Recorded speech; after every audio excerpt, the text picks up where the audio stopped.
Hello, good evening, and welcome to the Autodromo Internazionale do Algarve here in the Portuguese hills. We are preparing ourselves for an hour of racing on this magnificent track with a length of 4.6 kilometers or 2.8 miles for the Americans or UK people here. 16 corners across three very complex sectors, as you can see right in front of you. Should make up for some very entertaining racing here tonight. My name is Sverre Komman. Later tonight, I will be joined by Daniel Krylov as well. So we'll see him in a few minutes' time. 24 meters of elevation change, mostly in the first and final sector, to be honest, with a very tricky downhill braking sector in the first corner, and of course a long sweeping turn 15, the Galp, in sector 3. So should be very entertaining indeed. 16 corners there, as I said. This is gonna be the stage of the third round of the VMS bronze split here at the Virtual Motorsport Series. My name is Sverre Komman. As I mentioned, we are just finishing up on the practice session for these very capable drivers here. As we see the number 89 Fischer Racing Team Ferrari.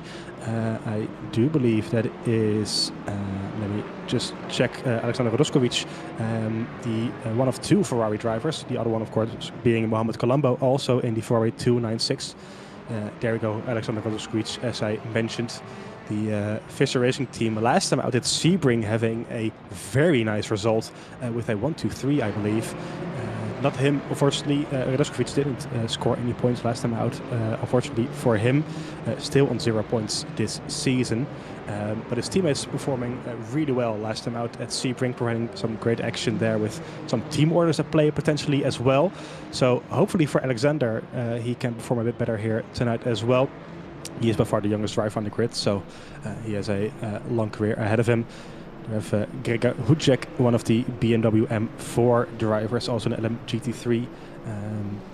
He is currently on 6 points after a good result last time out in Sebring as well. So in 10th place in the championship, actually. So that is a great result from him 2 weeks ago.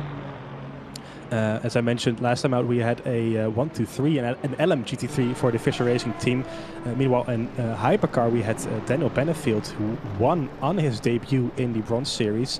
He missed the opening round at Fuji after being Bahrain, excuse me, after being a stand-in at the Silver race there, where he scored 6 points as well. He won't be driving this race either, I don't believe, so he will remain on those 25 points that he scored last time out. Jean Tempest here in the Ferrari scored 4 points in the first round, but did not start last time in Sebring, so he's way down in the order as well, as we see his car floating around the track here as this session is closing here, coming to an end. As we look at the beautiful surroundings of this track. As I mentioned, a lot of elevation change, a lot of beautiful hills here in the Portuguese landscape. The Tempest did not start last time out, so not really sure what happened there, but this time it should be a good result for him. Hopefully, this track with a lot of high speed and high downforce, it could be a good Ferrari track, as I'm hearing it with some difficulties with the session itself, so we will try and of course get back to that as soon as we can. We are trying very hard to resolve those timing issues that have plagued us so much during the last couple of races here. So we found somewhat of a solution, we think, but it does involve us joining the session itself. So we're having some minor issues with that, but that will be fixed in just a few moments' time, hopefully. Meanwhile, I am joined by my co-host Daniel Krylov. Daniel, good evening. How are you? Good evening. I'm feeling fine. Yeah, it's been quite a rush now, so but I'm excited for this race. I've missed, like all of you know, I missed last time around in Bronx because of some minor internet issues. But yeah, I'm thrilled to be your co-commentator for this round at Portimão, at the south of Portugal, and I'm sure we will be getting some great racing today. Yeah, it was very lonely without you 2 weeks ago at Sebring. Luckily, the action was great anyway. So That was something indeed. So hopefully it will be just as entertaining here tonight as we are trying to get those issues revoked rather quickly. So just stand by with us for a moment.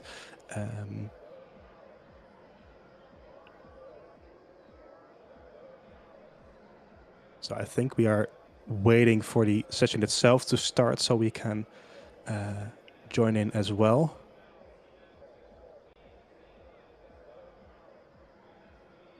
It should be good to go in. There we go. We are back on track. So thank you for your patience. And we are back on track here at Portimão as we see the first of the Fisher Racing team drivers at the end of the pit lane. We are now within 25 minutes to go. So the pit lane light is green. There we go. Out on track for the LM GT3 qualifying session of tonight. Of course, if you're not familiar with the format, the first 10 minutes are for the LM GT3. Then we have a few minutes break, and then the final 10 minutes are for the hypercars in this field. So always plenty of action divided between those two classes. As we see Manuel Fuchs here leading the pack on their first qualifying runs. Let me just check where he is. He is in the championship standings. I think he's P1, if I'm correct. I may be mistaken. Yes, I was looking at the wrong championship standings. There we go, thank you. Yeah, I was looking at the hypercar. That's very stupid if you want to see the GT3 results. He is in P1 after winning in Bahrain and taking third last time out in Sebring. So that's a great start of the season for him. 40 points, 4 points clear of Fabian Roth, who took 2 second places already on 36 points. So Daniel, so far the championship seems to be between those two guys. Yeah, surely. I think they are the ones who are now setting up the tone and really giving up the pace to the other cars. So yeah, everything can change. We are in the third round. It's half time of the season, and I think everyone can more or less get a comeback and try to get up to the top to be in the fight for championship.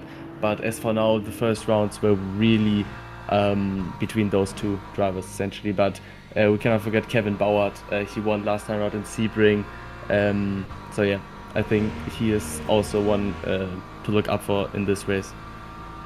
Yeah, he sure is. I believe he's also part of the Fisher Racing team, if I'm not mistaken. So currently it's a 1-2-3 for those guys in the championship as well. So a great start for them. They'll be happy with that, as we see Manuel Fuchs starting his first lap coming through the Primera corner, the first corner of this track, and then down into Lagos, the very tricky hairpin to the right here, turn 3, up the hill into turn 4, and nearing the end of sector 1 here. So the first flying laps being put on the board here by our LM GT3 drivers. As I say so often, these cars do not have tire warmers, so we expect those times to come down gradually throughout the session. I think the lap times we are looking for are around the 1:43, 1:44 if I'm not mistaken, for these LM GT3s, about 13-14 seconds slower than the hypercars we will see in about 10-12 minutes time. So very high speed, nonetheless very tricky as well. A lot of elevation change, as I mentioned. So it's a very difficult track, personally I feel like, Daniel, to get to get right.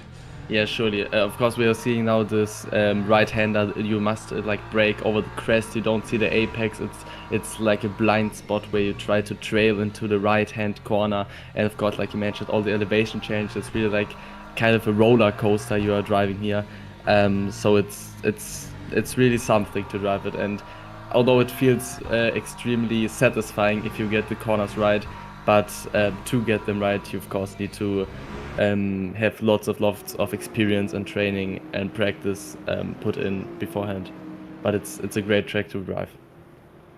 Yeah, you sure do need a lot of practice. That's probably the reason why I am not so competitive around here, because I don't practice. So, but as the first laps are being put on the board, Manuel Fuchs here with a 1:45.7, Wenger 1.2 seconds behind him in the second BMW in the field. As we see the other drivers setting the laps as well. Velasquez now P2 with 7 tenths behind Fuchs in the Ferrari. that I talked about earlier. Benoit now in P5, 2 seconds behind. Dorado 1.4 seconds behind. So these gaps should come down quite significantly, I think, towards the end of this session. So I'm also just going to mention, if you happen to see a random fan wall hypercar in the pit lane, that is very possible. You will also see it on the timing screen during hypercar qualifying. That is our camera fan wall, which hopefully results in us fixing the timing issues that we saw during the race. So we're just going to see if that works out as we intend it to be. And we will find out during the race as we follow Alexander Radoskovic in the second sector. He put down a purple sector 1, 1.2 tenths clear of Fuchs. But it's a great start of the lap for him. Can he keep it clean throughout the turn 10 and 11, the Portimão corners? Also purple sector 2 there. So he could be on here for a provisional pole position. Making his way through turns 13 and 14 coming up here as well. Oh, a bit right there on the grass. Oh, he loses it almost. So I don't think this will be the quickest sector 3 that he is going to put down here. Some more time to find here. Coming through turn 15 as well. As we see Fuchs improving even more with a 44.8, so 1.6 seconds clear of Radoskovic and 7 seconds clear of Stratman, who now goes second. The Rauder goes third with a second behind. Radoskovic goes second as well to a 45.5, 6 tenths clear behind Manuel Fuchs. So Manuel Fuchs for now seems to be the driver to beat here tonight. Yeah, it's a great pace he's showing all sector round. Funny enough, the third sector was the most competitive by Radoskovic. So yeah, even though he got massive oversteer, you see those drivers are really extracting everything out of their cars. They're pushing in every corner, almost losing the rear, almost oversteering, understeering. So they really try to get everything and maximizing everything out of their machinery. But so far we haven't seen any incidents, luckily, but we will see. As we see Kienbaum and Hujek now P2 and P3 behind Manuel Fuchs that we see here on screen. Again, the purple sector 2 for him, so this could be a very good lap again for him. Kevin Kienbaum in P2 has also set a purple sector 1 as he almost loses it on the rear there through Torre Vip turn 5, which is the very tricky uphill, well, no, that's not a chicane, like hairpin. Yeah, there we go. And it goes wide there as well, so I think that will be track limits. And his lap done, I think. Meanwhile, Fabian Roth has gone second as well in the other Fischer Racing team in the Corvette, 2 tenths behind Manuel Fuchs. So once again, as we saw last time out at Sebring, the Fischer Racing team guys seem to be, well, pretty much the most competitive cars here out on track. Yeah, really remarkable work from all of them. We see almost in every split and Fischer Racing Sport team member competing there. So really a great work for this. I think it's just I mean I think it's a Swiss team, but I think it's like German speaking team in general. So hats off. Yeah, the Swiss flag kind of gives it away at the rear wing there of the cars. Purple sector 2 here for Fabian Roth, 1/10 clear of Manuel Fuchs. So this could be a very good lap from him as he makes his way through turns 13 and 14. This is where we saw Radoskovic almost losing the car, but he seems to get through it rather nicely. Coming through turn 15, this is 14. This is 15. The almost never-ending right-hander. It's a very long corner that's very difficult to get right here on the exit. But he keeps it clean. So this could be a good lap. Let's see what happens. And it is good enough for P2. So 44.7. Just under. Sorry? I think it's 0.9. It is, yeah. Yeah. Apologies. Yeah, the pole position is 44.7. Apologies. So he is just under 2 tenths clear of behind Fabian Manuel Fuchs in P2 at the moment. Fuchs going for another lap as well, but he hops into the pits with a bad sector 2. So that's his qualifying done, I think. Alex Topman there, also in the Fisher Racing team. They're pretty much everywhere, as we said. Especially in bronze, it's really ridiculous.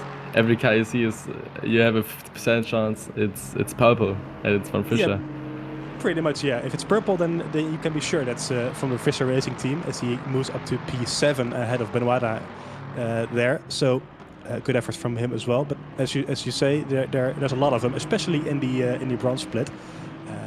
This time, however, it's a Lexus car, so luckily they all drive in kind of different cars here, so that makes it a bit more easy to spot for us who is who. As we near the end of the LMGT3 hypercar, LMGT3 qualifying here, it's still Fuchs on top with Roth second and Hujek P3. Kienbaum, as we are on board with P4 now, and I think he'll be now entering his final lap of this session. He's 3/10 behind Manuel Fuchs there, so some time to find, but it is rather competitive with the top 11 within a single second there. So just a small time improvement can see you move up the grid quite a few places here, with gaps probably no bigger than 2/10 here. So it is worth it to go for it if you have the fuel and the tires for it, because you never know. It can cost you a couple of places if you don't. As we see him coming through the Samsung corner here, turn 8, up the hill as well. Also very tricky to get right on the power. It's a good sector 1 there. Nearing the end of sector 2. Also very nice. Yeah, so this could be a very competitive lap by him.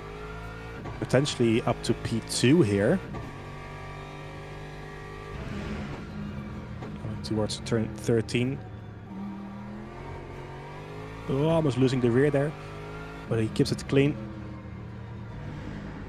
Tucking it in nicely on the brakes there through 14 on the power, and out towards 15 with well, pretty much just a lift, and then back on the power as soon as you can, aiming for the curb on the exit here. He keeps it clean rather nicely up towards the start-finish line. This could be a very good lap by Kevin Kienbaum. He is now in P4 and he moves up to P3 it is eventually, so it is a place improvement on Hujek, who is now dropped to P4. But I think that is our LMGT3 qualifying pretty much done, as we see Manuel Benoit going wide there as well, so that will be track limits and his lap done as well.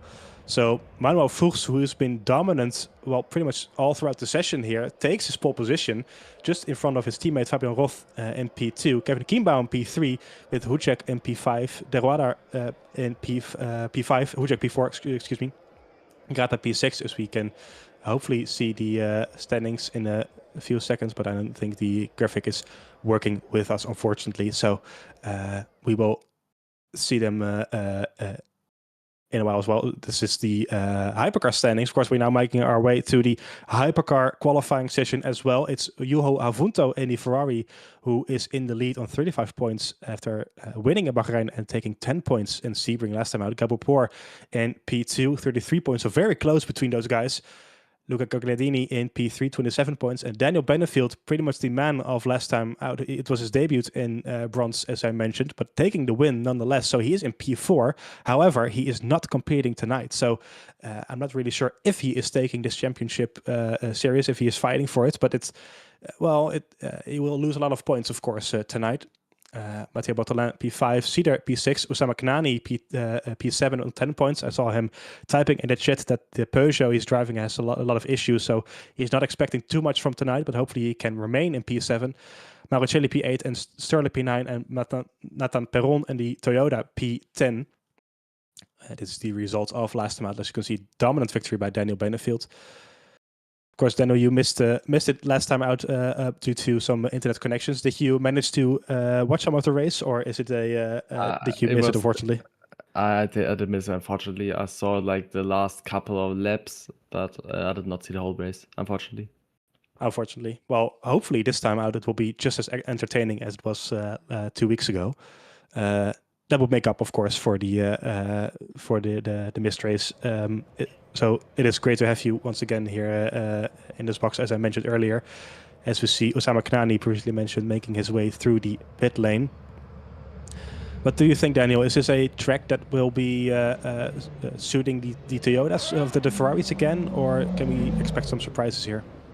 I don't know. I really hope. I don't really know. I actually don't think it's a great Peugeot track, but I think like since the last patch, non-track besides Le Mans and maybe Monza is really a Peugeot track.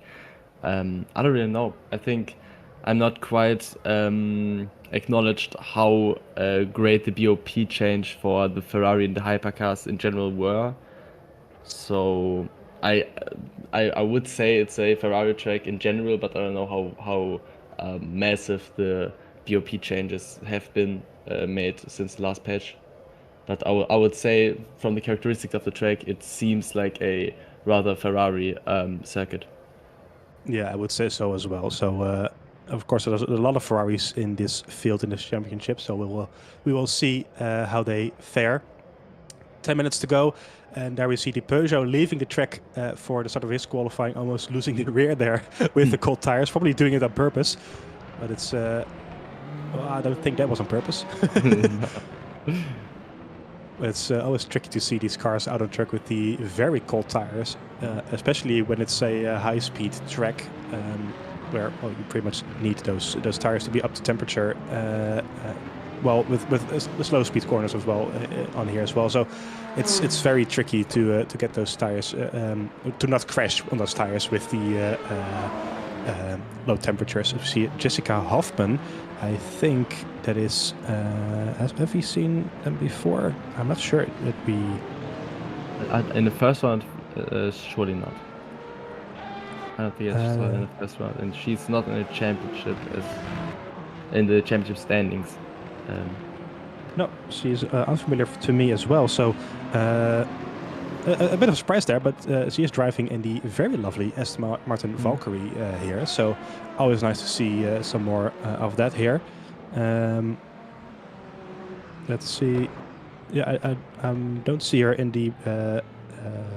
oh, I'm now getting confirmation that Jessica is new this week, actually. So that is very nice, of course, to have some new drivers here in the field.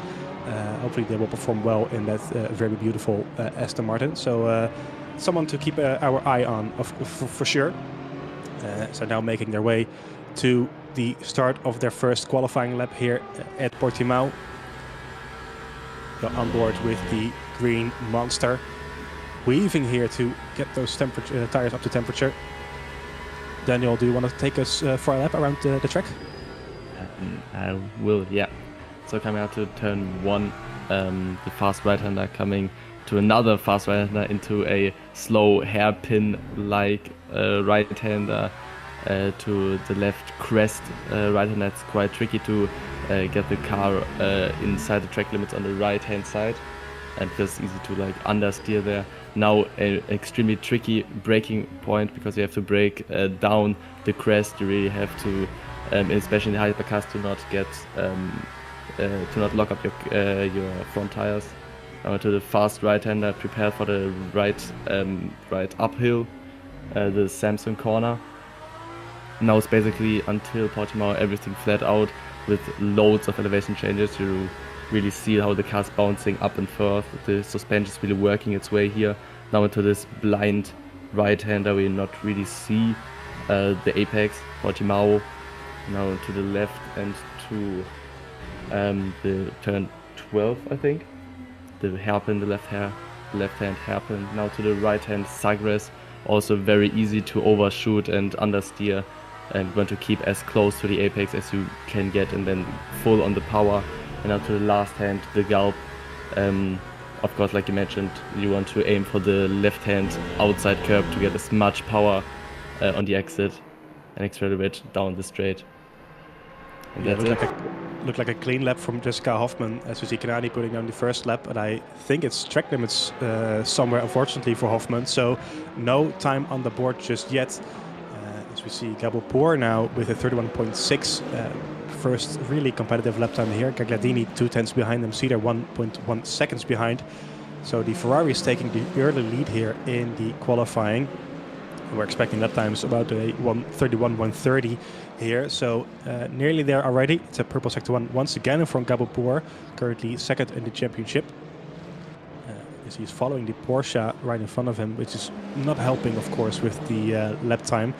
It might provide a bit of a tow around on the back straight, but it's through these corners. It will cost you a lot of downforce, of course, so he won't be too happy about this. So let's see what this does to his... almost losing the rear there. Let's see what this does to his qualifying time on this lap. It might be worth it to just back down for now. Yeah, it's a yellow sector 2, so potentially it's worth it to just let this lap go and try again for the next one, but it seems like he is pushing on quite rather hard here. So he's trying to overtake him, someone around, but no, he's backing off now. Yeah, I think that's Cedar right in front of him, if I'm not mistaken, or Ortu, I think. Not too sure. I think it's Cedar. It is. There we go, Lucas Cedar. So this will be his first competitive lap after a 32.7 on the first one. This will be a 32.3, so that's a 4/10 improvement up to P3 here, 7/10 down on Gabelpoor. And we see right behind him here, starting his flying lap again. So not too many competitive lap times on the board just yet. As I mentioned previously, there in P15 is our van car, so our van wall car, just so you know. Gabelpoor also a poor sector 1 here, 4/10 down, so this is not the lap from him either. He is currently still in P1, of course, but I think he would have hoped to improve a bit more. Luca Gagliardini now in P2 as a quite a decent sector 1, 7/1000 of a second down on Gabelpoor. Coming through sector 2, this could be an improvement, of course, as he is following Jessica Hoffman there in the Valkyrie. It is a green sector 2 there, 58,000 of a second down. This could be very good. Let's see, coming through 13 and 14. Potentially being held up just a little bit by the Valkyrie here. In the 119 Ferrari. Coming through the Galp, last corner on the track. Wow. Both cars taking some air there as well. So this is a nice tow here on the back straight, so this could see him improve up to P1, and it is good enough for P1. It's a 31.4 there ahead of Gabelpoor, so this is a very competitive lap time by Gagliardini, who takes provisional pole position. A remarkable third sector, of course, maybe also caused by the tow of Jessica Hoffman. Yeah, really, I think he clinched like 2/10 out of the last sector, so really remarkable work there. Meanwhile, Knani is in P4, half a second down on the professional pole time, so not going as bad as he would have predicted, I don't think. There we have him. I think he is just on a slow lap before starting his final qualifying lap, or one of the final qualifying laps. Multiple drivers making their way past the Peugeot here. Oh, having to move out of the way on the grass even. Trying not to impede on everyone, as we see Tempest now in P2 ahead of Gabelpoor. Sean Tempest, who had a not so great result in Bahrain and did not start last time at the Sebring, but he is currently in P2. So that would be a very good result from him. Purple sector 1 as well, so he could be on here for a provisional pole position lap, as we see some more traffic moving out of the way here for the Ferrari. Up the hill now through turns 6 and 7. And the right-hander here up towards the Samsung corner that Daniel previously mentioned. Oh, going deep there, so and yeah, almost spinning as well. Yeah, this is not going to be the lap for him. That's a shame. It is. It's very unfortunate for him, but he might. I think that's qualifying done for him. Gabelpoor here. He remains in P3 after a very nice sector 2, but he loses some time in sector 3 again, so he remains in P3 for now. Also moving to the pit lane, so I think that's his qualifying done as well. Meanwhile, Jeremy Barrault, P4 in the Valkyrie. That is great. I did not expect it at all. Very surprising indeed. It's always a nice surprise to see that car up there. There could be another car in front of him in just a little while, with Bortolan setting a purple sector 1 as well.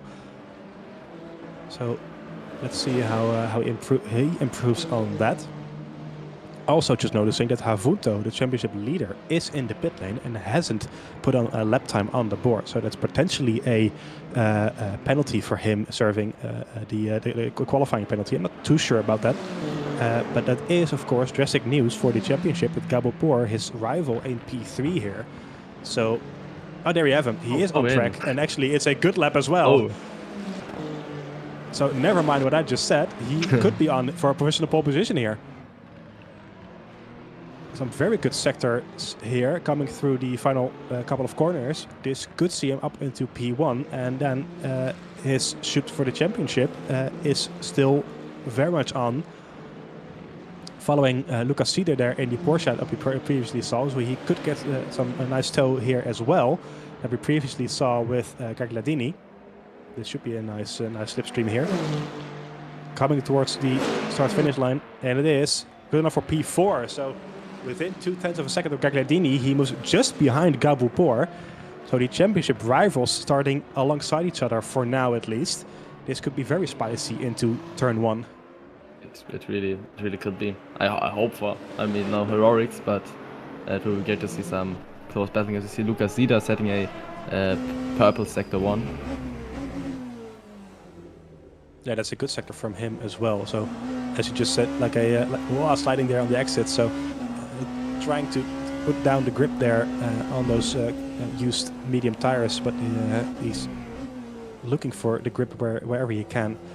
But as a legendary racing engineer once said, no heroics into Sandoval, please. So we will hopefully see the same going on here into Primera, the first corner. It is a decent lap for Lucas Ceder still, with a 10th down on Gagliardini. This could see him up into P2 if he manages to keep the gap around that the same.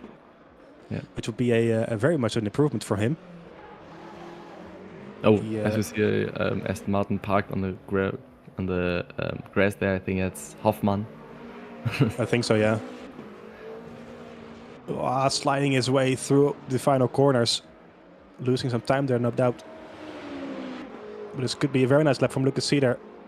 And he moves into the pit lane, so I think that's some track limits somewhere, potentially. Mattia Bottolin, also track limits, so he moves into the pit lane as well. So that is for qualifying done, I think, with Gagliardini claiming pole position here ahead of Tempest, Poor and Havunto. So a great result for both the championship leaders, P3 and P4. It will be very spicy into turn 1. Barol in P5 and the Valkyrie. Kanani, P6. He mentioned that this was going to be a difficult time out here for him, but he surprises with a P6. Bortonan P7, Ceder P8, Marucelli P9, Sterler P10, Ortu in the second Porsche P11, Penrol P12, Puccinella P13, and Hofman, the debutant in the second Valkyrie in P14, 2 seconds off the pace. So not a big surprise, but she probably would have hoped for a bit better here at Portimão. But that is your qualifying done here for the 1 hour of Portimão that will start in a couple of minutes' time. That was a very competitive session, Daniel. Took me by surprise, to be honest. Yeah, I really think I have a theory that I think Gagliardini, the third sector really played out for him. I think it was really the crucial part, because every other competitor I saw, they maybe were up in the first, maybe even in the first and second sector, but they always lost in the third. I think the toe of Gagliardini, I think it was the Porsche in front of him, if I'm correct. Yeah, I think it was Ceder in front of him. Yeah. Oh, yeah, it could be. Yeah, in the Porsche. Yeah, I think that really played out for him great, because I've never seen an improvement by anyone in the third sector. So I think that was the key role for his pole position here, I think. It probably would have been, yeah. Of course, we saw Havunto getting a similar slipstream there, but his first and second sector were not good enough to improve. So a very nice pole position by Gagliardini, who is he is in P3 in the championship on 27 points, so 6 points behind the Gabopor. He took third in Bahrain and fourth last time at the Sebring, so he is on some decent form, but this is probably a very welcome pole position for him this race. Hopefully he can turn it into some good scoring points as well, as we see the results of the LMGT3 qualifying here. Manuel Verstappen in pole position, as we mentioned, followed by Fabian Roth, Kienbaum, Hudzik, De Rauder, Grata, Stein, Roskovic, P8, very nice, Kevin Bauer, P9, and Alex Stratman in P10, the top 10 within 0.8 of a second. Manuel Banuada, 11, Fabian Wenger, P12, Jason, P13, Loke, P14, Filiberti, P15, Salinas, P16, and Bessier in P17. The whole grid within 2 seconds, and the top 12 within a second. The Hypercar qualifying then, Luca Gagliardini, as we mentioned, a very nice pole position for him, 31.4, followed by Sean Tempest and Gabor Poor, P2, P3. Juho Avunto, the championship leader, in P4. Jeremy Barrault in the Valkyrie, P5. Osama Kanani in the Peugeot, surprisingly, in P6. Mattia Bartolin in P7 with Lucas Cedar in the Porsche, P8. Alex Marucelli, P9, and Alessandro Sterle within a second in P10 in also the Ferrari. So the whole top 10 as well within a second. Very competitive from these guys. And, well, as I said, a surprise there by Kanani and Barrault putting those cars up the field where they probably wouldn't have expected them to be, I don't think. Then we have Paulo Orto in the second Porsche, P11. Nathan Perron, P12 in the Toyota. Roberto Puccinella, P13. And Jessica Hoffman in the Valkyrie, P14. And Omet is the Canberra car, so we don't include her on the results, fortunately for her. But it is the grid set here for tonight. So, Daniel, this track rather famously has a very tricky first corner to get right, especially on cold tires and heavy fuel. What are your expectations coming in here? I think we will see really lots of cars in the AstroTurf. Hopefully not in the gravel, but oh, this is already starting. Oh yeah. Yeah, already starting. Yeah. So it goes by rather quickly here. We are making our way to the start of the 1 hour race here at Portimão. It is Gagliardini on pole position, followed by Tempest on the main straight here as we are making our way to the green flag. We're going to see if those predictions by Daniel come true here in just a few moments' time. Is there going to be carnage, or are they going to keep it clean? We will find out rather soon. It's a very far away start-finish line this is, but we will see the green. There we go. It is a green flag here in Portimão, and it's a decent start there from the 119, but also from Tempest there on the inside. Gabor Poor is on the inside, so he overtakes him. Gabor Poor leads the race, coming out of turn 1 that is, with Tempest second, Gagliardini down into third, Avunto P5, Kanani in Avunto P4, Kanani P5, so they are all keeping it clean for now. It is Fuchs keeping the lead in LMGT3 as well. There's some cars going wide there through turn 4. All of them keeping it, almost hitting the back there. Avunto getting very late on the brakes. Meanwhile, LMGT3, we see the Ferrari there of, I think that's Radoskovic, going around the outside. He is now into P5, so I think he gets the move done on Grata, that is. But I think Grata defends it rather nicely. It's meanwhile the Valkyrie there on the inside of Marucelli, that is. Forcing him out on the gravel there. Marucelli down in P8. So these drivers already fighting with tooth and nail here on the track. 3 wide there through Portimão. That's not a corner you want to go 3 wide. 3 wide, I think. But they're keeping it clean for now. Hectic start to the race here. Jeremy Barrault down the inside of Paulo Orto there. Oh, lots of bouncing.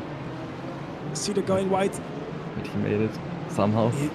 He did make it somewhere. Now down the inside of Marucelli. So great fighting here going on all over the field. Marucelli now having to defend on Paulo Orto. Marucelli, who started P7, I think, losing 2 places there on the Aston and now the Porsche. So a terrible start from him. Can he keep it alongside? He can. Side by side towards the first corner on this track.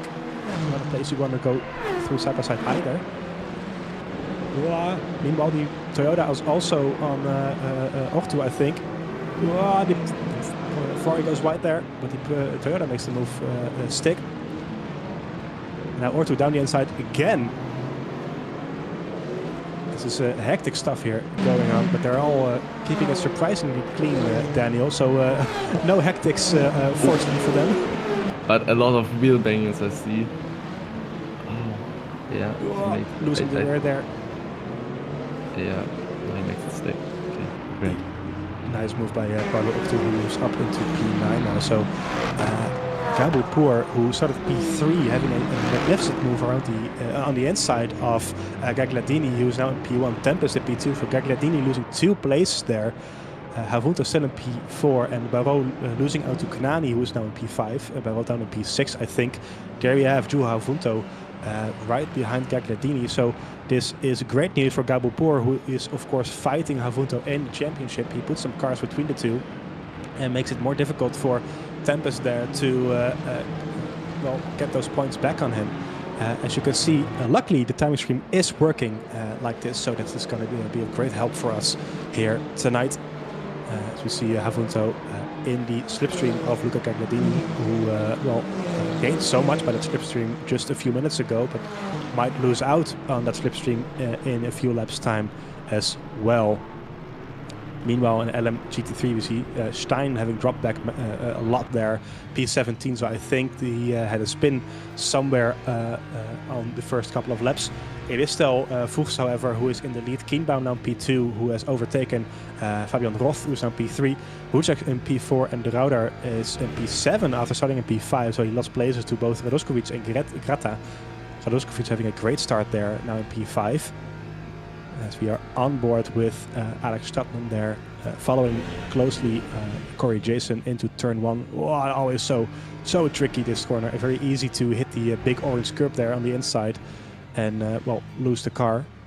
Oh, very close stuff here going on.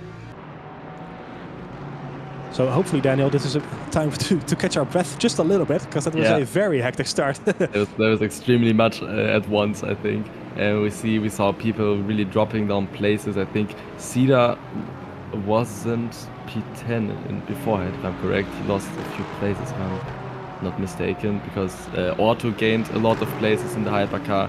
Kienbaum had a remarkable start going to P2. He will be surely pleased with it and trying to everything he can to catch Manuel Fuchs. So yeah, a lot going on currently, but I think it's all slowly settling right now. So we have a bit of time to relax ourselves and get a nice breath. I need to breathe for just a second, but I'm back again. Hello.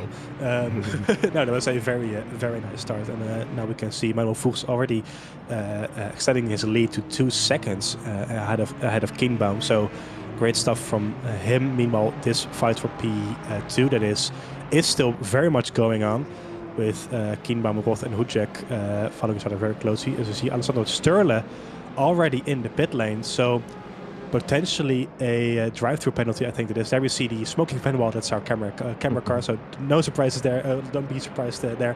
But I think Alessandro Sturle getting a drive-through penalty potentially, and now finds himself back into the pack of the LMGT3. So it's a lot of stuff, a lot of work for him to be done once again, overtaking all those cars now.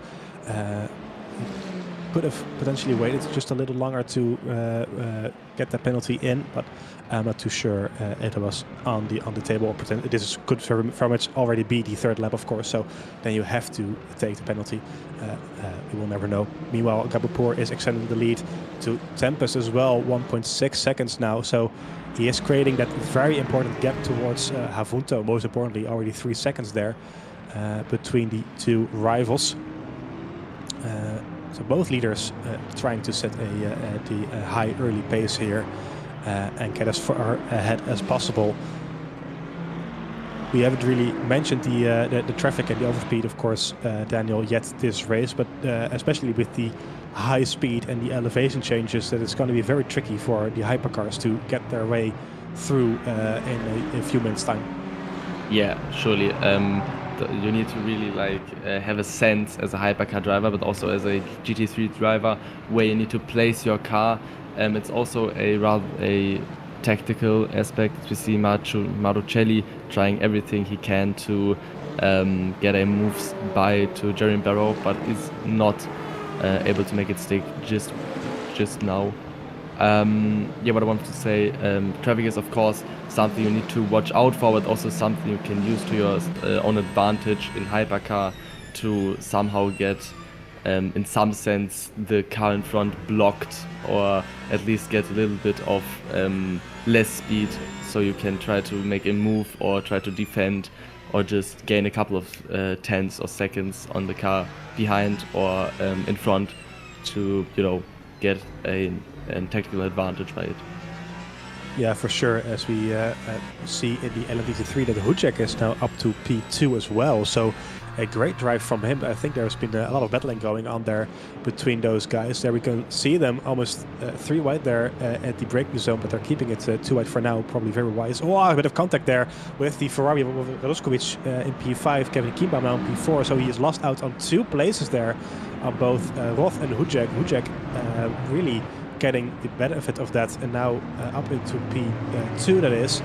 There's a lot of fighting here going on between all sorts of cars there. Oh, Fischer Porsche going wide there as well, the 72 car with Benoit now trying to pass Boer there on the inside of Portimão. This is the inside of Portimão, so wow, and the Fischer Racing Team sandwich this is. Oh yeah. It's a lot of tough fighting going on here for the lower back end of the points. This is P9, P10, Alex Stapman there in the Lexus Fischer Racing Team, hunting down the Aston Martin right in front of him. 3 tenths between the two. Oh, and he hits him on the rear. That's very unfortunate there for Benoit, who loses out big time there. He was in P9, hopefully not hitting anyone. He keeps it clean, so he is now down into P16, so losing 6 places there in the single corner caused by Alex Stapman, who hits him on the rear, I think. He already lost it on his own just a little bit, but I think he tapped him on the rear just a little bit and caused him to spin. So that's it's a real shame for Stapman. Benoit. Excuse me. That's a real shame for him. Yeah. I think indeed it looked like he was tapped on the rear bumper by Stratman, but yeah, like you mentioned, it was initiated by an own spin, so rather unfortunate. Nothing he could really done about it. So yeah, he needs to just keep his head down and try to make the best out of it now. But of course, in this position, it's not really easy to stay focused and stay concentrated. Yeah, that's probably the most difficult thing to do if you make a mistake, and you have to get over it and just focus on the race ahead. As we see some support for Gregor Hujek in the YouTube chat here. He is currently at P2, as I mentioned. Some great stuff there. As we see once again, contact there between the 2 Porsches of Cedar and Ortu. But this is pretty much the Barrault train at this point, with Havunto in P8 as well. So I think he had a spin. Or at least losing a lot of places there. He's down to P8 now, so Barrault holding him up, as well as Marucelli and Ortu and Cedar there.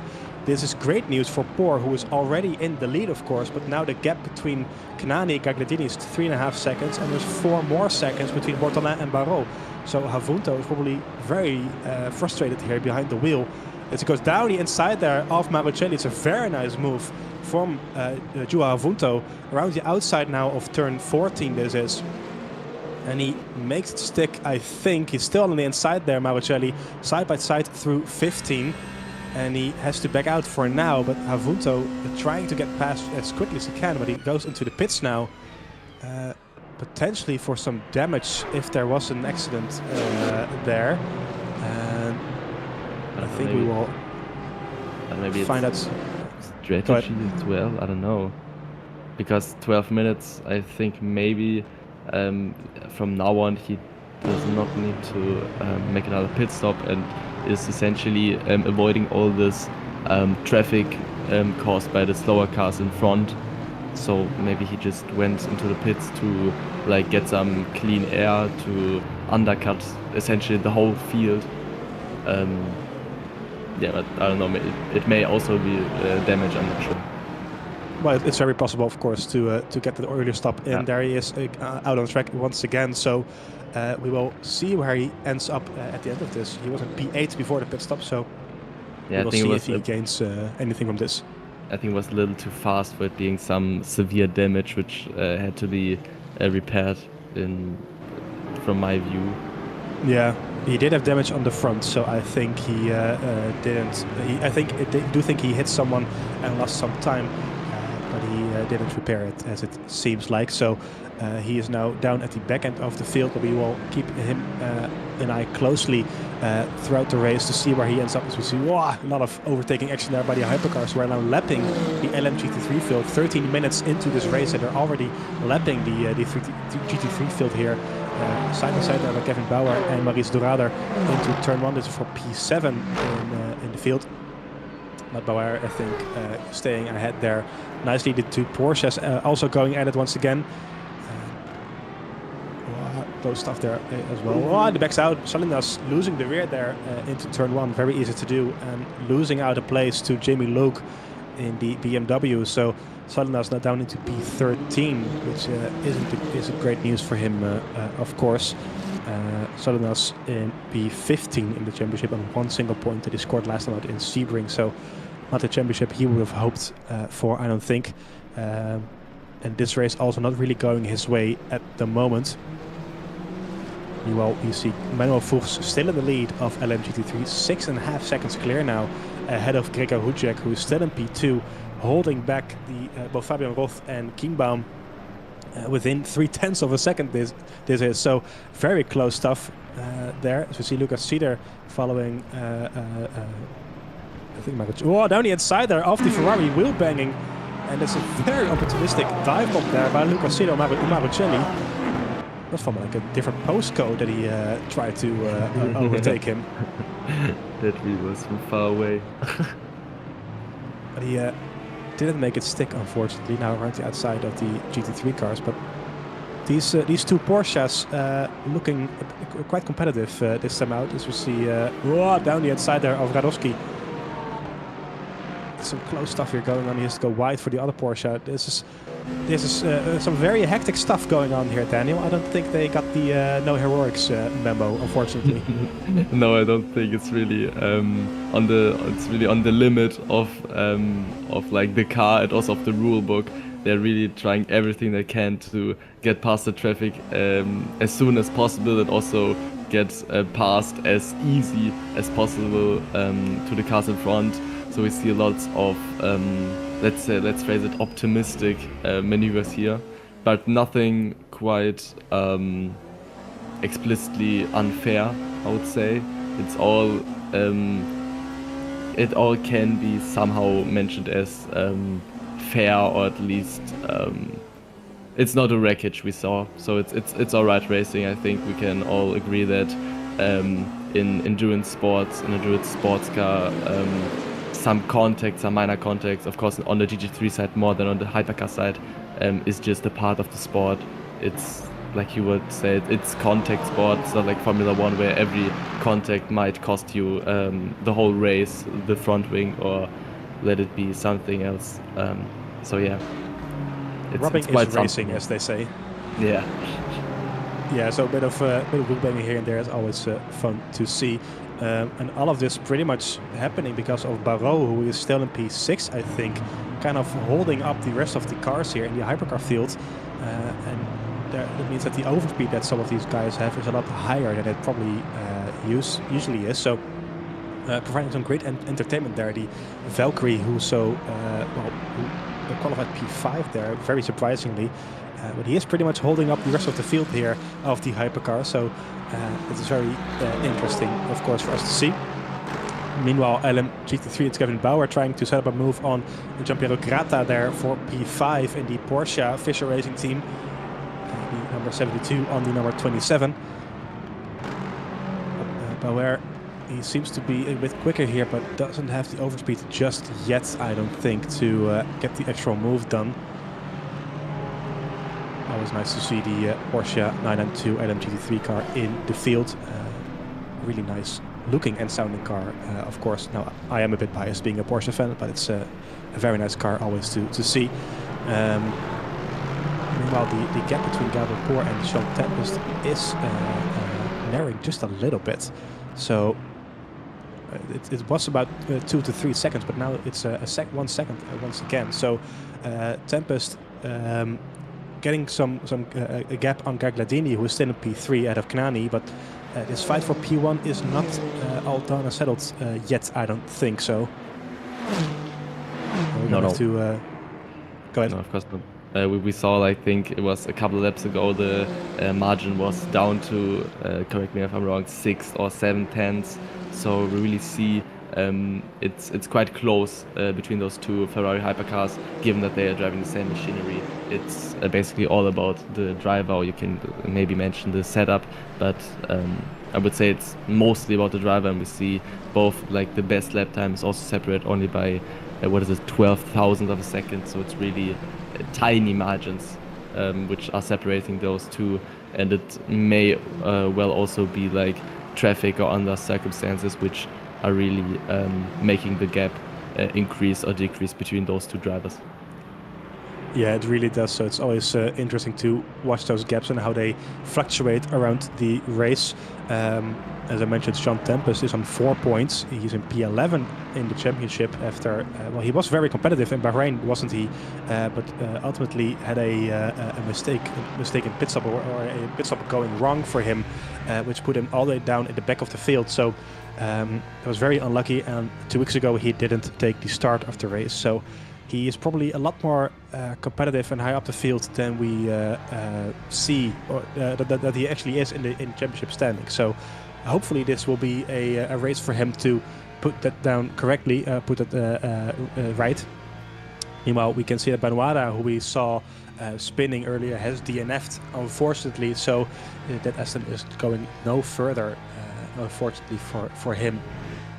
So that's 0 points on the board, as we are now on board with Maurice Bessier. That is, I think, Berarder, excuse me, in P7, with Bauer in P6 and Grata still in P5. These three cars have been following each other for quite a while now, with Manuel Fuchs extending the lead quite significant, 7.5 seconds already in 20 minutes time. So that's pretty much the time that they usually a LMU online race takes. So that's a very, very competitive race for him so far. Of course, he is the championship leader as well, so we expect him to be competitive, but this is a rather nice race from him, especially with his championship rival Fabian Roth down into P9 at the moment. He took second both in Bahrain and Sebring, but the race not going well for him at all at this point. Kevin Bauer is in P6 at the moment. He's in P3 after taking the win 2 weeks ago. So, Daniel, this could swing very much in the favor of Manuel Fuchs here. As we see spin there. That's Jason Wenger. Jason, yeah, this Corey Jason losing out. So he's now down into P12 after being in, that is P10, I think. So I think he lost 1 or 2 places. Yeah, 10. So he's now in P12. So I think he came from 10th. So he loses 2 places there with that half spin. Unfortunate for him. No, but Daniel, I think Manuel Fuchs leading here again is very much the driver who is, he seems to be the most competitive and most comfortable in this championship. Yeah, he's really setting the benchmark. He's really feeling, from what I see, really comfortable in the car, really comfortable with his machinery. So he's really mastering, he's mastering every track we've had, so all 3 tracks he mastered quite well. Of course, finishing P3 last time in Sebring, of course, wasn't ideal for him, but podium in every race is, of course, something every driver wants to achieve, and so far we have not seen any really major mistake by him, not in qualifying, not in the race, so it's really so far a rather flawless season. We just have to see if his consistency is going to be on point, but I have no doubts that he is the man who is eventually going to clinch the championship trophy. But I think there are a few drivers who are trying to snatch it from him. Yes, we see Cedar there going very deep in the corner, so he loses out on Ortu. Meanwhile, the fight for P1 is very much on here in the hypercar. 3.5 tenths now between these two drivers, Gabelpoor in P1, Jean Tempest P2. Jean Tempest looking hunt down Gabor here and take the overall lead of this race, as we are 37 minutes left to go here tonight. But Temp is looking very comfortable in that Ferrari tonight after starting P2 just behind Gagliardini, so he lost out on the start to Gabor. So I'm sure he's keen to make up for that. Going down the inside of the traffic there, taking some high risks here as well. So they're not sitting down, they're not moving slowly at all here. They're really going for it. As he senses this is the moment for him to get some very good championship points on the board and make up for those points lost in Bahrain and Sebring. And Gabor, of course, he knows that this is also the moment for him to score some very good points on his rival Havunto, who's now in P12 after that very early pit stop. So both of these drivers wanting to make the most of the race tonight, for either very good reasons. But meanwhile, for now, Jean Tempest has to settle down for P2. Now half a second between the two. The traffic not really working in his favor so far. Of course, it can still very much change throughout this race. We're not even halfway through tonight, so it's going to be very interesting indeed. Gagliardini, the pole sitter, is now in P3 with Bortolin in P4. Kanani still in P5. Behind him, Barrault is still in P6 in the Valkyrie, 10 seconds behind Kanani. So this is going to be very entertaining. Barrault really working as some sort of a train here. As you see, Pork going very wide there. There will be a track limit for him, no doubt. You don't have too much of those to use. But Barrault here, kind of like a mobile chicane at the moment for the drivers behind him. Yeah, it's really, but I think it's a great job he's putting up, because it's not easy to try to defend against so many cars, given that you are in a let's face it, much weaker machinery, and maybe not so much on this circuit, but in general you're always in your back foot. If you're driving the Aston Martin Valkyrie, given you have no hybrid power, you're solely relying on your V12, on your great sounding V12 combustion engine. But I think it's remarkable that he can pull off such an, as we see, Tempest and Gabor really trying everything they can to maneuver through the traffic and get what I mentioned, tactical advantage over the other car, respectively. Yeah, what I was trying to say, as an Aston Martin, you're always on your back foot, and it's really remarkable to keep off cars which are essentially faster, but not as fast that they can really overtake you. So that's really a great thing he's pulling off in this race so far. So something that will throw another spanner in the works here tonight is you can see on those cars the wipers are going. So it is raining a little bit here at Portimão. So this is horrendous news for Havunto, who took that very early pit stop, of course. He is way down in the field, and well, if he has to make yet another pit stop, then that could see him out of the points completely here tonight. So the rain here could work very much in the favor of Gabor. I'm not too sure how much it's going to rain, of course, but we will have to see and find out. But you can already see some cars struggling here and there on the grip, and well, with the wipers going on, well, you better be sure that it's raining quite a bit, otherwise you don't really want those on, because they can be very distracting. But this could be yet a very different story here in just a few moments' time with the rain going on. See some yellow flags popping up here and there as well. But this could be very interesting, Daniel. Of course, with the rain coming up. There we are. That's his Fabian Roth, I think. Yeah. In the Corvette, he qualified P2. And now he is down into P15. I think he's stuck there. Yeah, I think that's essentially a race over for him. I think it's going to be a matter of seconds. Yeah, DNF. Well, that's a shame.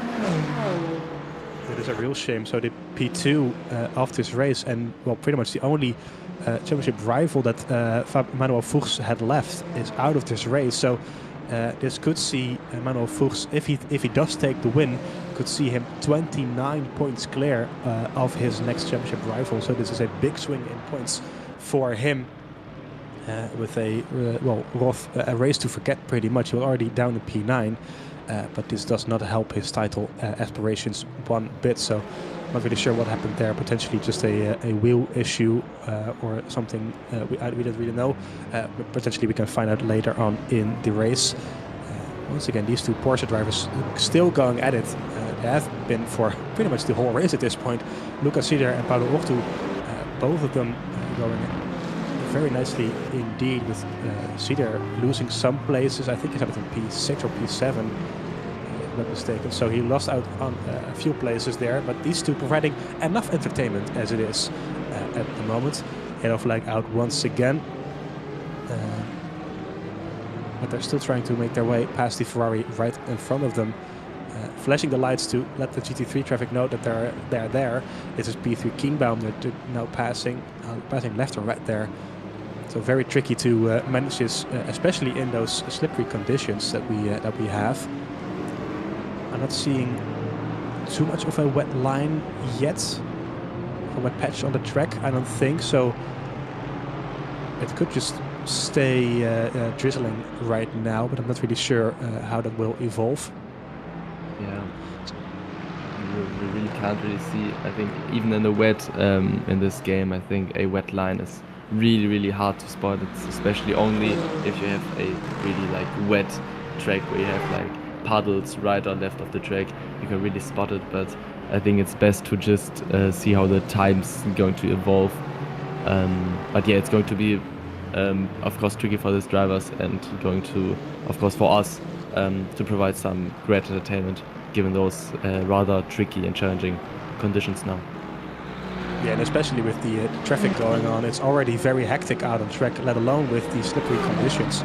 That will cause a lot of, potentially cause a lot of carnage here with the slower LMGT3 traffic. Of course, the difference in speed between the two classes in the slower corners is not as great as it is on the higher speed corners. But it will all calm down just a little bit more during the rain, especially in the lower speed. So this is going to be very tricky indeed, especially with those hairpins as the Torre Vip and Lagos turns 3 and 5. So it's going to be interesting to see how these drivers will manage that. Of course, well, we're nearing the halfway point of this race, so there is still 30 minutes left to go here. We're nowhere near done, so this could go pretty much either way. It could go any way, potentially. You can't really write scripts for these kind of races. As you see, Kanani and Bortolin here fighting it out for P4. And Bortolin trying to go down the inside of Kanani, but not really making the move stick just yet. Going down the inside once again, gets stepped there on the outside. Kanani defending really hard there in the Peugeot 9X8, maybe potentially being out of position just a little bit, 6 seconds behind Gagliardini there. But Bortolin really trying to get the move done here on Kanani.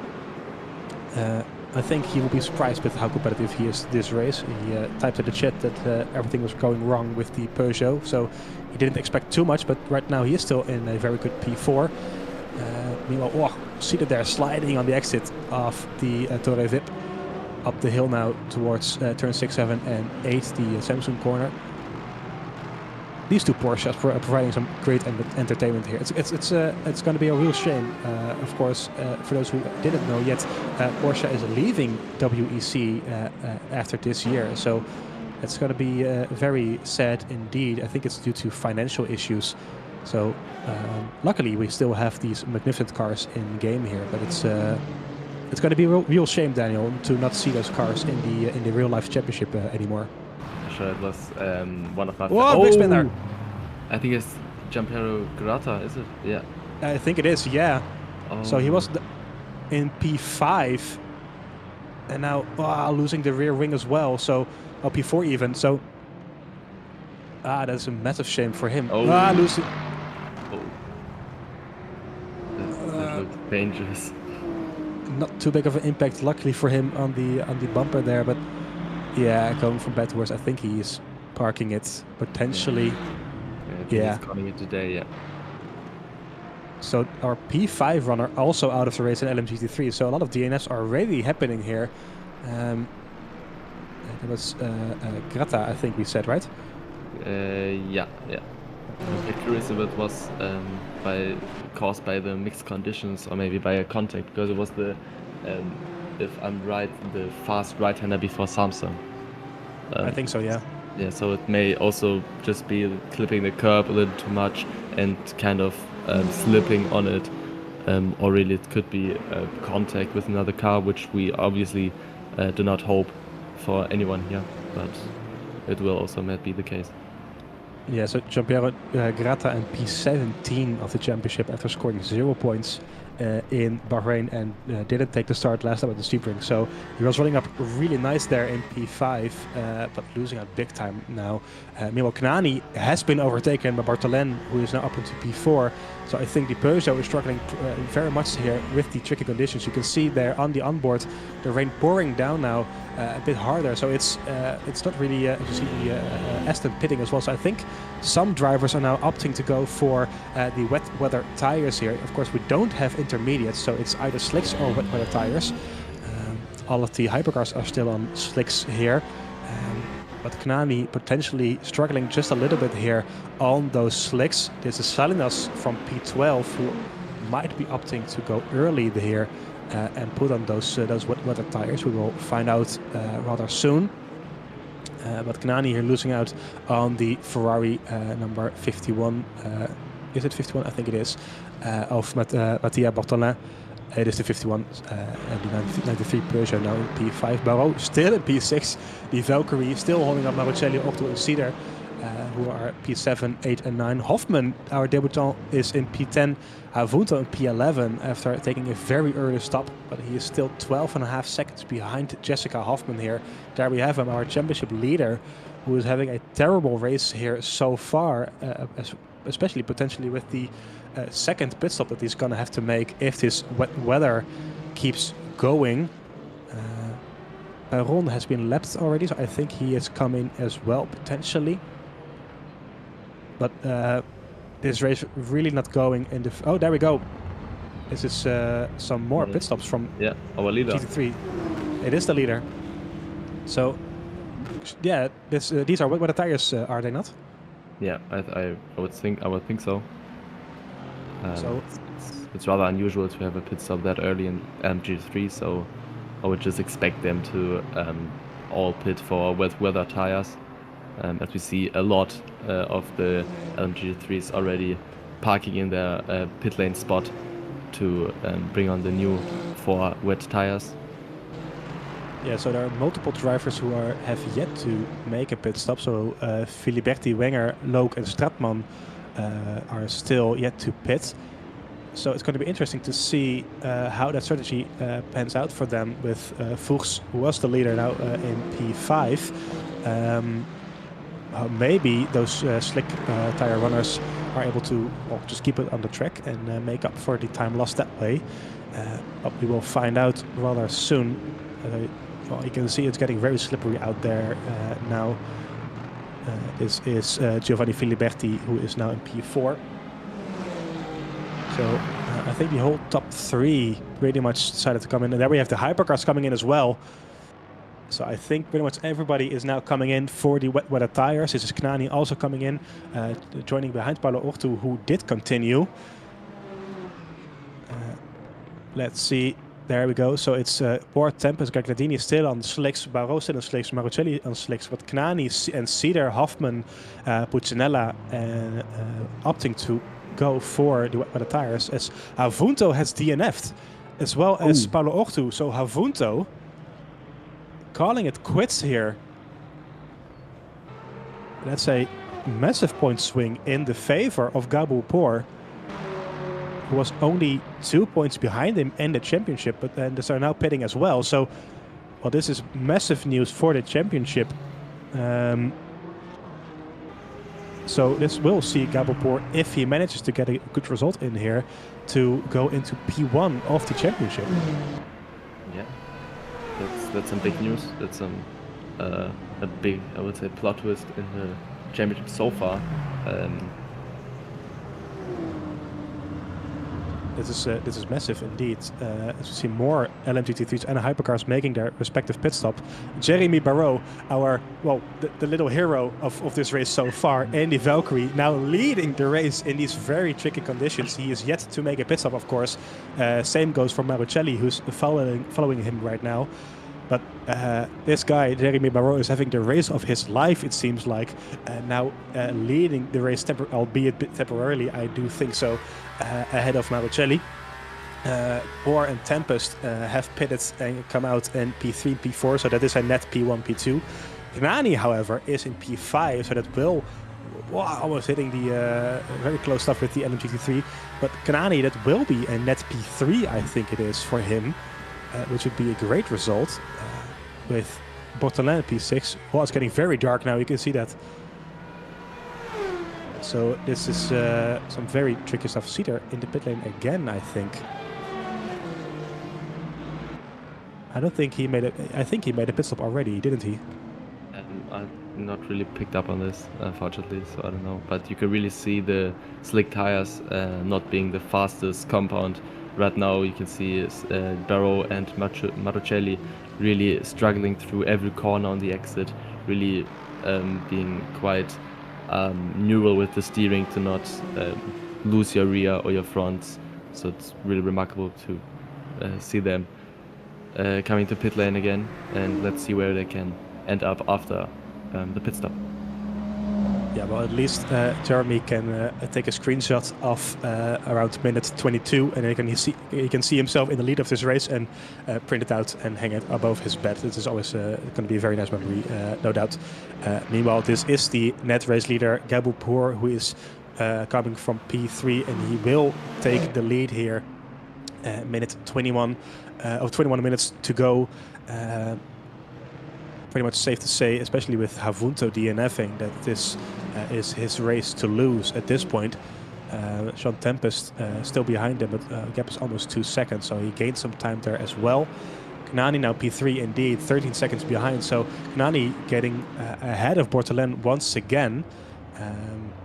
A big time, but three seconds as well. So Gnani gaining a lot of time here out on the track. It is still Fuchs who is in the lead of LMGT3, but now it's Loke behind him, 9/10 behind. I don't think it was Loke beforehand, if I'm not mistaken. I think it was Hujek who was in P2. Yeah. Sliding there. Into P, I think 9, 8 beforehand. So it's I'm curious to see if he has made a pit stop yet. No, he hasn't. He has not. Oh yeah, that explains it. So he is sticking it out on the slicks so far. That's very courageous of him. And also Filiberti is yet to make a stop. Like a dance on raw ice. I would phrase it like that. It's really, not the best driving experience, as you can see. Really slow speeds approaching Sagre. So yeah, I think he should know that, being overtaken by another car, by I think it's Kienbaum, make his way into the pit ASAP as well as he does. Yeah, he gambled and he lost there. If you want to go for the slicks, well, you kind of have to stay out for as long as possible, but he feels like it's no longer viable to do so. I think Filiberti is continuing though, so there we this is him. This is Filiberti here. So he is still continuing on those slicks. It's Radoskovic right behind him in the Ferrari. So the brave stuff from those guys, but I think given the rate that we saw, there we go, already closing the gap there for Radoskovic. So the rain, it's a lot quicker to go on the wets at this point. The slicks just not providing enough grip. You can see him sliding around there all over. So they gambled, but they lost, unfortunately. So that means that they're back to the back of the field at this point. But it does mean that Fuchs is in the lead. Kienbaum is back into P2. Hujek in P3. And Radoskovic is up into P4. So he gained there with the crash of Fabian Roth, I think it was. But he has remained in P4 at the moment. So that would be a great result by him. Yeah, that's really great race so far. Just needs to try and not make a mistake. Even on the wet compound, it's always easy to misjudge the corner. You know, the raw speed in the wet is of course slower than it is on a dry and fast track rather than it is on a cold wet track. Oh, as we see, and it is Radošković. Yeah. That's a spin there of the Fischer Racing Team driver, who is still in P4, I think. Yeah, I think the gap was big enough to Stratman. But a unfortunate spin there for him in the 98 Ferrari. And now holding up the other Ferrari hypercar who wants to get past rather quickly. This is Mattia Bortolin, I think it is. No, Gagliardini, excuse me. So the pole sitter of tonight now down in P5. Another race he would have hoped for as well. But Radošković, I think he remains in P4. Yeah, the gap is now 2.5 seconds ahead of Stratman. So luckily for him, no positions lost there by him. I'm just trying to see how the championship role is kind of evolving as it is with the current standing. So Manuel Fuchs potentially scoring 25 points here, and both P2 and P3, Fabian Roth and Kevin Bauer, out of this race already. So that could see him in the lead with 65 points and Fabian Roth second on 36 points. So it is a massive swing in his favor here. Very good stuff for him. Not so good for the championship, of course. We're going to want to get it as competitive as possible, but still very nice nonetheless. Meanwhile, this battle is picking up once again. We saw these two going at it earlier in the race. Now it's for P3, so the final podium position here. This could get quite spicy between these two. We've seen some hard fighting already. But I think, Daniel, that Kanani will be very pleased with how his race is going so far. Yeah, surely. Like we've already mentioned, he was not pleased by the. As I think that maybe the move, he just needs to look in the mirror move to not being switched back. But I think he will be just fine for now. Come to the last right-hander. I think that's position gain for Mattia Bortolin. Yeah. But I think also with a P4, he should be really pleased given his issues previously with the Peugeot 9X8, which is of course not an easy car to drive, with the lacking rear aero, really.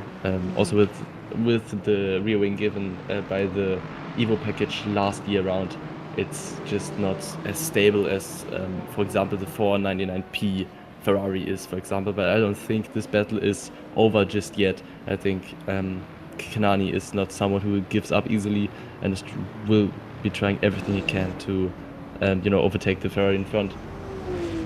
Yeah, for sure. This battle is not over at all. As we see Feliberti coming into the pit lane again. I think he was still out on slicks, if I'm not mistaken. Yeah, I think he was the last slick runner. Yeah.